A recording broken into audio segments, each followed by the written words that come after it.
So, 50 years దాటిన వాళ్ళలో చూసుకున్నట్లయితే అంత ఎఫెక్టివ్‌గా పనిచేయదు. సో, వాళ్ళు సర్జరీకెళ్ళడమే బెటర్ అని అంటున్నారు. ఎంతవరకు వాస్తవం అని ఇది అడుగుతున్నారు? ఏజ్‌ని బట్టి కాదు. లోపల డ్యామేజ్‌ని బట్టి. ఇప్పుడు 50 ఏళ్ళకి, 60 ఏళ్ళకి, 70 ఏళ్ళకి కూడా డ్యామేజ్ తక్కువైంటది. అప్పుడు పీఆర్‌పీయే best.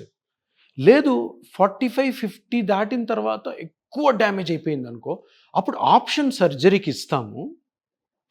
Patient if is not willing for surgery, then again ఇది ఆప్షన్ అవుతది. ఫస్ట్ ఆప్షన్ అదే.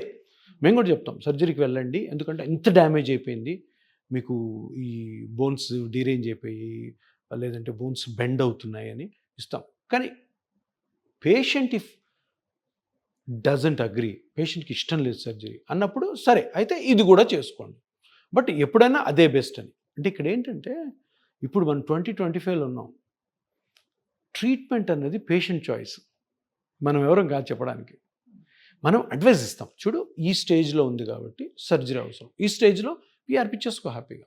ఈ స్టేజ్‌లో ఉన్నావు కాబట్టి సర్జరీ తీసుకో. కానీ పేషెంట్ లేదు సార్ సర్జరీ నాకు ఇష్టం లేదు. సర్జరీ అంటే నాకు భయము అన్నప్పుడు తప్పకుండా ఇది ప్రయత్నం చేయొచ్చు మనం.